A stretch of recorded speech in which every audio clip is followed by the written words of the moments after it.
Oke, saya kira satu lagi, Saudara Menteri. Tadi kita sepakat kita akan semua basicnya on data, ya. Nah, sekarang sudah sampai tahap verifikasi dan validasi kerjasama dengan BPKP. Nah, tadi yang kita anggap tidak tertampung-tampung itu pintu masuknya kemana nih? Masih bisa dibuka? Terus caranya gimana tuh? Baik. Ini nanti mesti kita klasifikasi, Bapak. Jadi tadi kan banyak data ini, kami minta langsung cek dulu. Pertama, dia ini dulu statusnya apa? Ini kan biasa, kepala dinas ini memasukkan orang di kegiatan, yang itu kontraknya tahunan. Jadi misalnya, saya udah melarang ini jadi bupati, tiba-tiba kepala dinas PU masukin orang, tapi gajinya di dinas tadi itu. Nah, dia kontrak tahunan, karena kontrak tahunan setiap tahun bisa diberhentikan. Tapi karena ini lebih dari 2 tahun, sehingga dia diminta dimasukkan di tenaga honorer. Inilah yang mungkin Pak Junimat perlu diklarifikasi data tadi.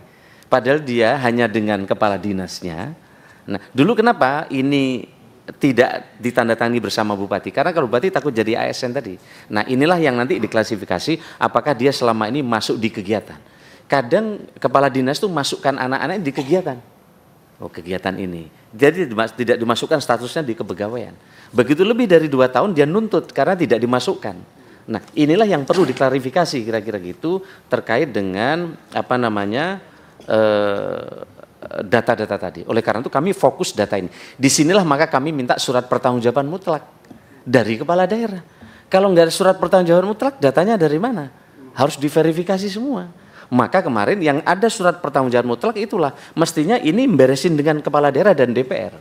Ada kemarin caranya Pak Ketua, mereka yang tidak masuk pada dasar dengan DPRD. Pansus di DPRD, dites, dicek. Oh ternyata betul, 1/4-nya harus masuk, tapi 75% memang nggak masuk. Nah, dengan DPRD-nya mesti diberesin. Baru masukkan surat pertanggungjawaban mutlak dari kepala daerah. Kira-kira gitu. Tadi kita sepakat kita akan semua basicnya on data, ya. Nah, sekarang sudah sampai tahap verifikasi dan validasi kerjasama dengan BPKP. Nah, tadi yang kita anggap tidak tertampung-tampung itu pintu masuknya kemana nih? Masih bisa dibuka? Terus caranya gimana tuh?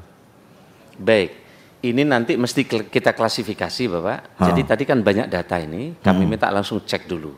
Pertama, dia ini dulu statusnya apa? Ini kan biasa, kepala dinas ini memasukkan orang di kegiatan, yang itu kontraknya tahunan. Jadi misalnya, saya udah melarang ini jadi bupati, tiba-tiba kepala dinas PU masukin orang, tapi gajinya di dinas tadi itu. Nah, dia kontrak tahunan, karena kontrak tahunan setiap tahun bisa diberhentikan. Tapi karena ini lebih dari 2 tahun, sehingga dia diminta dimasukkan di tenaga honorer. Inilah yang mungkin Pak Junimat perlu diklarifikasi data tadi. Padahal dia hanya dengan kepala dinasnya. Nah, dulu kenapa ini tidak ditandatangani bersama bupati? Karena kalau bupati takut jadi ASN tadi. Nah, inilah yang nanti diklasifikasi apakah dia selama ini masuk di kegiatan.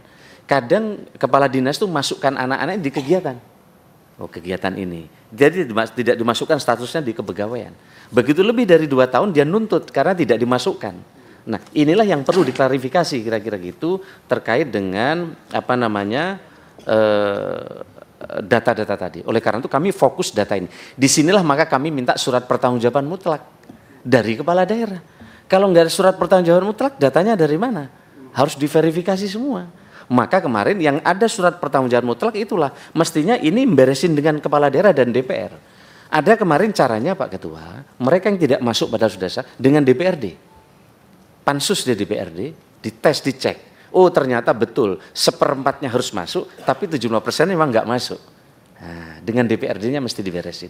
Baru masukkan surat pertanggungjawaban mutlak dari kepala daerah. Kira-kira gitu.